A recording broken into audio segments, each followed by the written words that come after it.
was about 9 years old, I started picking up the guitar because there was always one at my house. My sister used to date these musicians from time to time, and each one of them would always bring their guitar over, and they'd let me play on the guitar, and I just grew to love it, and so I eventually got my own.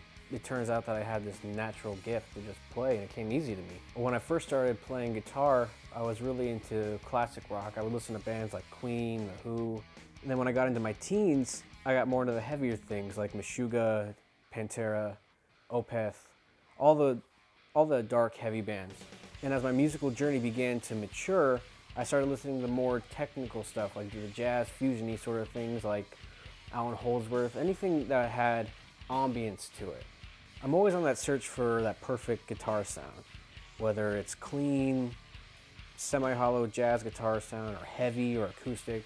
I'm always looking for the right settings and the right presets, no matter what I'm using. And one day I was talking to Devin Townsend, and he's a big inspiration to me. He just has this amazing ear for sound, and he knows what works and what doesn't work. And I had asked him on Twitter, what's a good reverb pedal to use with distortion? And he told me about Neunaber Audio Effects.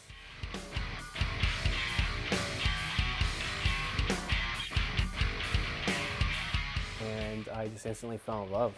It just fits so perfectly with heavy sound. You can use any reverb pedal with a clean tone, but not every reverb pedal sounds good with heavy distorted tones. I easily get influenced by the gear that I have. I use my pedals according to what I'm playing. I play the poppy stuff that's on the radio, and then I also play the heavy 8-string Meshuggah stuff. These pedals are suited for all of that. You can do pretty much any type of style if you just know how to dial in the right tones. A lot of times I find my inspiration from paying attention to how certain things flow together naturally.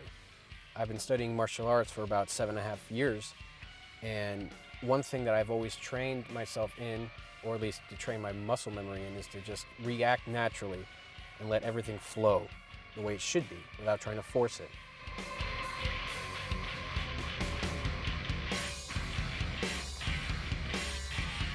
And I could plug in to my immerse pedal, and I notice how the same thing sort of happens. It's the same sort of principle.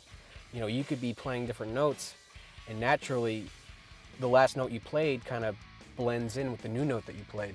And when done correctly, you know, it creates this harmonious kind of magic, I guess, if you want to call it. But there's something genuine to be said about Neunaber. They did it right. They knew what to put inside a box that would work for any type of situation that you're in as a musician. You could take it to a heavy metal gig and have some amazing reverb in your effects loop, or you could take it to a jazz gig and make those notes sing even better.